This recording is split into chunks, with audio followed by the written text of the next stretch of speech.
ना ही किसी को रोजगार मिलना है, जिनको मिल चुका है उनके रोजगार छीने जा रहे हैं। निजीकरण देश के लिए बहुत ही ज्यादा घातक है। मोदी जी तो कहते हैं निजीकरण से फायदा होगा देश को। देश को कोई फायदा नहीं हो रहा है। जो देश को फायदा होने वाला है, अभी संसद के अंदर एक नारा गूंजा था कि हम दो और हमारे दो।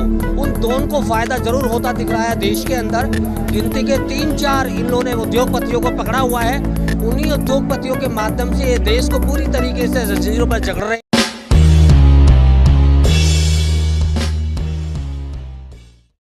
भीमसेना के विजेंद्र भारती जी आज हमारे साथ हैं। आइए जानते हैं इनसे लेटरल एंट्री के बारे में। देश के अंदर 2014 से जैसे ही नरेंद्र मोदी जी ने देश की सत्ता संभाली है, देश उसी दिन से त्राहिमाम शुरू कर चुका था।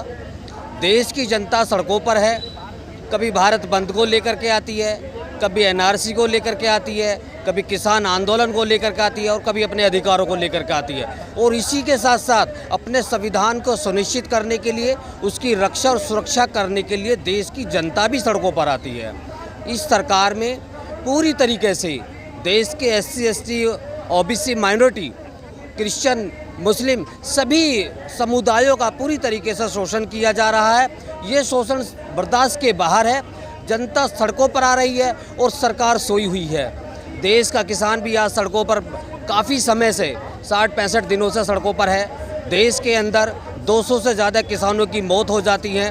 देश के अंदर इस तरीके की भ्रमातियाँ फैलाई जा रही हैं कि देश के किसान को भी इन्होंने खालिस्तानी, आतंकवादी, पता नहीं क्या क्या कह कर के इनको पुकारा जा रहा है। देश की जनता पूरी तरीके से आज इनके वादों को जान चुकी है। जो वादे इन्होंने देश को बताए थे कि मैं 2 करोड़ रोजगार दूंगा, मैं देश को डिजिटल बनाऊंगा, मैं देश के युवाओं को उनको प्राथमिकता के आधार पर मैं उनको रोजगार दूंगा, लेकिन वो सारे वादे आज फेल साबित हो रहे हैं। निजीकरण के लिए कहा गया। बिल्कुल, देखिए निजीकरण जो देश के अंदर जो प्राइवेटिजीकरण कर दिया गया, सीधे तौर पर ही आरक्षण पर खतरा है। हमारा जो एक अधिकार है, मौलिक अधिकार है, संविधान के अनुसार जो हमें एक रिजर्वेशन मिलता है, जो SC समाज के बच्चे जो खास करके पढ़ करके आगे बढ़ने का कार्य करते हैं, निजीकरण के माध्यम से वो सभी बदवा मजदूर बन जाएंगे। क्योंकि ना ही किसी को रोजगार मिलना है, जिनको मिल चुका है उनके रोजगार छीने जा रहे हैं। निजीकरण देश के लिए बहुत ही ज़्यादा घातक है। मोदी जी तो कहते हैं निजीकरण से फायदा होगा देश को। देश को कोई फायदा नहीं हो रहा है। जो देश को फायदा होने वाला है, अभी संसद के अंदर एक नारा गूंजा था कि हम दो और हमारे दो। उन दोनों को फायदा जरूर होता दिख रहा है देश के अंदर। गिनती के 3-4 इन लोगों ने उद्योगपतियों को पकड़ा हुआ है। उन्हीं उद्योगपतियों के माध्यम से ये देश को पूरी तरीके से जंजीरों पर जकड़ रहे हैं। देश का पूरी तरीके से इन्होंने निजीकरण कर दिया है। देश के तमाम जो सरकारी संस्थान है, चाहे वो रेलवे हो, LIC हो, बैंक हो, सभी को इन्होंने पूरी तरीके से निजीकरण के माध्यम से लोगों की रोजगार छीन लिए हैं। जो सपने लोगों को दिखाए जा रहे थे, वो सपने बिल्कुल ख़त्म कर दिए गए हैं। तो देश के लिए निजीकरण पूरी तरीके से घातक है। भीमसेना तो इसका सदैव शुरू से इसका विरोध करती आई है। हम लोगों ने मेरठ से लेकर राष्ट्रपति भवन तक के लिए भी एक निजीकरण यात्रा भी निकाली थी। और हमेशा देश के हक के लिए, समाज के अधिकारों के लिए, बहुजनों के सम्मान के लिए भीमसेना सदैव सड़कों पर है। और आज भी मैं स्वयं यहाँ पर मौजूद हूँ। साथियों का हौसला अफजाई करने के लिए मैं थोड़ा लेट हो गया हूँ, लेकिन मैं यहाँ पहुँचा हूँ। मैं भी सभी साथियों से मिलूंगा भी और फिर दोबारा आपसे मुखातिब होऊंगा। धन्यवाद। लेटरल एंट्री के बारे में क्या कहेंगे? लिटरल एंट्री के बारे में ये कहना चाहूँगा, ये असंवैधानिक तरीके से। सर शुरू करें क्या? हो गई थी वो। सॉरी, दोबारा लगाना। अपने परिचय के साथ बोलो। मेरा नाम DK गौतम है। मैं GT बस में एम्प्लॉयर हूँ और SC ST OBC minority outsourcing welfare association चलाता हूँ। और मैं यहाँ पर लेटरल एंट्री जो कानून सरकार ने निकाला है, उसमें जो असंवैधानिक तरीके से संविधान का धज्जियाँ उड़ाते हुए इन लोगों ने जो भर्तियाँ की हैं, जो पढ़े लिखे लोग जो UPSC के माध्यम से आते हैं, उनको इन्होंने एक साइड करके अपनी जानकार लोगों, अपने पहचान के लोगों को इन्होंने इसमें रखा है। और मेरी समझ में इस संकीर्ण विचारधारा वाली सेंट्रल गवर्नमेंट के बारे में मैं ये कहना चाहूँगा कि उनकी इतनी गलत नीतियों के हिसाब से जब से सरकार आई है, इन्होंने कोई भी कानून जब से लाए हैं, कोई भी समझ में नहीं आया। जितने कानून अब तक BJP शासन में आए, कोई भी कानून किसी की समझ में क्यों नहीं आता। ये लाए, सबसे पहले नोटबंदी किसी की समझ में नहीं आया, फिर लाए GST किसी की समझ में नहीं आया, निजीकरण लाए किसी की समझ में नहीं आया। मोदी तो कहते हैं निजीकरण से फायदा होगा। निजीकरण का तो दूसरा मतलब ही शोषण है, ये सब लोग जानते हैं, मोदी जी खुद भी जानते हैं। निजीकरण में अगर शोषण ना होता तो निजीकरण आता ही नहीं, ये तो उनके पर्सनल लोगों को फायदा पहुंचाने का जरिया है एक बस। तो मोदी ने तो आप सभी लोगों को परजीवी बता दिया है। ये तो परजीवी तो वो खुद ही हैं, ये तो आंदोलनकारी लोग हैं, शुरू से ही अपने अधिकार के लिए लड़ते आए हैं, लड़ते रहेंगे। परजीवी तो वो खुद ही हैं, दूसरे के ऊपर डिपेंडेंट हैं वो, और ये 85% लोग कभी परजीवी नहीं हो सकते। जा रहा है, इसके खिलाफ में प्रदर्शन है। अगर ये प्रदर्शन अगर लेटरल एंट्री बंद नहीं की गई तो ये प्रदर्शन सड़क से लेकर संसद तक जारी रहेगा, और हम ये प्रदर्शन जब तक जारी रखेंगे जब तक ये लेटरल एंट्री बंद नहीं हो जाता। लेटरल एंट्री के बारे में कुछ कहना चाहेंगे अपने परिचय के साथ? मेरा नाम जयश्री है और मैं मादीपुर वार्ड से हूँ। तो मैं ये कहना चाहती हूँ लेटरल एंट्री से ये दलितों के खिलाफ बहुत ही अत्याचार है, क्योंकि जितने भी बच्चे आरएसएस की जो आईएएस की तैयारी करते हैं उनके लिए बहुत ही दुखदायी है, क्योंकि वो अपनी काबिलियत के दम पर वो वहाँ तक पहुँचते हैं, और जो बैकडोर से एंट्री करते हैं वो उनमें वो काबिलियत मैं नहीं समझती, क्योंकि वो डायरेक्ट इंटरव्यू से आ रहे हैं। तो ये बहुत ही गलत है, इसमें कहीं कोई फायदा नहीं निकला। बिल्कुल बिल्कुल फायदा नहीं है, ये सब नुकसान है दलितों के लिए, क्योंकि जो इतनी मेहनत से आगे बढ़ना चाह रहे हैं उनके खिलाफ ये अत्याचार है। तो बगैर मेहनत के लोगों को पद मिल जाएंगे तो बिल्कुल वो क्या प्रशासन चलाएंगे जो किसी सिफारिश के दम पर है, उनमें वो काबिलियत मैं तो नहीं समझती, क्योंकि वो जितने भी एग्जाम पास करके जाते हैं उनमें काबिलियत होती है प्रशासन को चलाने की। आपके हिसाब से बिल्कुल गलत है। जी बिल्कुल गलत है।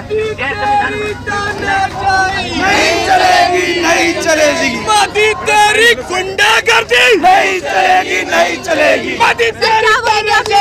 ये जी इनकी मोदी की तानाशाही के खिलाफ और जो लेटरल एंट्री जो किया हुआ है उसके खिलाफ आए हुए हैं, जो किसानों के हर इन अत्याचार मचा दिया। जानवरों की तो इज्जत है, जानवरों की कीमत है, इंसानों की कोई कीमत नहीं है। गरीबों के साथ अति शोषण हो रहा है, इससे ज्यादा और क्या करेगा ये। बिना मेहनत के यहाँ पे अधिकारी पद मिल जाएंगे, कुछ फायदा नहीं है। ये ऐसे काम जो ओपन कर रहे हैं लेटरल एंट्री के माध्यम से कर रहे हैं, तो हमारा कहाँ वो न्याय होगा। हमारे साथ शोषण के अलावा हुआ ही क्या है। और जब से ये आए मोदी जी, इन्होंने शुरू से SC/ST एक्ट को छेड़ा, सारी चीजों को छेड़ के हमारे साथ अत्याचार किया जा रहा है, हमारी बहन बेटियों के साथ। अभी मनीषा को भी नहीं भूल पाए होंगे, तो ये देखो गांव में देहात में क्या हाल होगा जब शहर में सेंटर में ये हाल है। कि जो हमारे देश में संविधान है। सर अपना परिचय भी बताइए। मैं DN सिंह हूँ, अभी तक मैं दिल्ली गवर्नमेंट सर्विस में था और इसमें मैं कॉन्फेडरेशन का अध्यक्ष हूँ। अभी मैं रिटायर्ड पब्लिक सर्वेंट फोरम का अध्यक्ष हूँ। हम इस मिशन में जो इन्होंने आंदोलन शुरू किया है, जो लिटरल एंट्री इन्होंने शुरू की है, IAS के पदों पर जो लोग बैठाने शुरू कर दिए हैं ऐसे डायरेक्टली इंटरव्यू ले लेके, हम इसे संविधान के खिलाफ मानते हैं। संविधान के हिसाब से जैसे लोग भर्ती होते थे वैसे भर्ती होने चाहिए, ये सिस्टम को समाप्त किया जाए। सर निजीकरण के बारे में क्या कहना है? निजीकरण के बारे में क्या कहना चाहिए? निजीकरण तो संविधान के खिलाफ ही है। निजीकरण तो मतलब एक तरीके से मैं समझता हूँ जो बनाया था 70 साल में, उसको नेस्तनाबूद करने वाला मिशन है, उसको सबको स्क्रैप करना चाहिए। मैं तो कहता हूँ जो लोगों को निजीकरण किया है, जिन अधिकारियों ने और जिन लोगों ने उनको लिया है, वो सबको पकड़ के जेल डाला जाना चाहिए। निजीकरण तो एक तरीके से लोगों को, एक तो जो संविधान में हमें रिजर्वेशन मिला था वो खत्म, और साथ में जो लोगों के आर्थिक अधिकार। बात करो, आप क्वेश्चन पूछते रहिए तो मैं भाषण दे देता हूँ। सर पहले 9 पद लिटरल एंट्री के पे दिए गए थे, अब 30 कर दिए। जब 9 किए गए थे, जब भी आंदोलन करना चाहिए था, तब कुछ क्यों नहीं किया? ऐसे ना, जैसे उसका विरोध पहले दिन से ही हो रहा है, जब वो आइडिया आया था तब से हो रहा है। सर हुआ होता तो अब 30। अब ऐसे ना एक ही दिन में तो ना हमारा, हम बड़े आदमी में एक दिन में थोड़ी बड़ा हो गया हूँ, ना कोई पौधा बड़ा होता है। जब एक विचार आया, उसका विरोध शुरू हुआ, फिर होते होते अब ये आ गया। देखो कितने लोग हैं, अब ये पूरे देश में चलेगा। अब हम ये नहीं कह सकते कि पहले पूरे देश में क्यों नहीं हुआ है, धीरे-धीरे ये हम नहीं कह सकते कि पूरे देश में क्यों नहीं हुआ पहले, अब होगा। जैसे शुरू हुआ था तो लोगों ने विरोध किया, अब ये होते होते इन्होंने और ज़्यादा भर दिए। 39 पहले भरे थे। जब इन्होंने पहले कॉन्ट्रेक्चुअल शुरू किया ना सिस्टम ग्रुप D में, ये तब भी होना चाहिए था, लेकिन नहीं हुआ। उसी का परिणाम हुआ कि अब ये हो गया। तो अब ये पूरे देश में चलेगा मुझे लगता है, और मैं जिस दिन तक अभी रहूँगा जिंदा, मैं इसके खिलाफ रहूँगा। आप सर अपने परिचय से बताएं, लिटरल एंट्री के बारे में क्या कहना चाहेंगे? जो लेटर एंट्री गवर्नमेंट कर रही है हमारी, भाई ये बहुत गलत है। ये हमारा केवल दलित वर्ग पर बहुत बड़ा आघात है ये। और जो हमारी सेंटर सरकार है, बीजेपी सरकार है, ये ब्राह्मणवाद है, ये ब्राह्मणवादी सरकार है और मनुवादी सरकार है। ये चाहती है केवल इनके अंदर भाईपतीवाद जारी रहे और जो दलित वर्ग है या ओबीसी वर्ग है उनके बिल्कुल भी पोस्टिंग ना हो पाए। सर बिना पेपर दिए, बिना एग्ज़ाम दिए बच्चे पास हो जाएंगे और पदों पे, ऊंचे पदों पे आ जाएंगे, तो उससे क्या?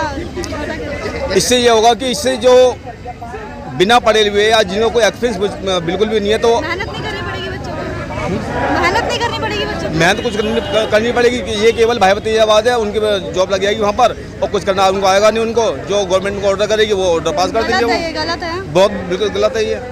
और कुछ कहेंगे सर? मैं ये कह रहा हूँ कि हमारे देश के नागरिकों को, दलित वर्ग को, ओबीसी वर्ग को, पूरी को, सबको आना चाहिए। ब्राह्मणवाद को इस देश से पूरी तरह खत्म कर देना चाहिए, तभी हमारा देश आगे बढ़ पाएगा। और हर एक प्रत्येक नागरिक को शिक्षा देनी चाहिए।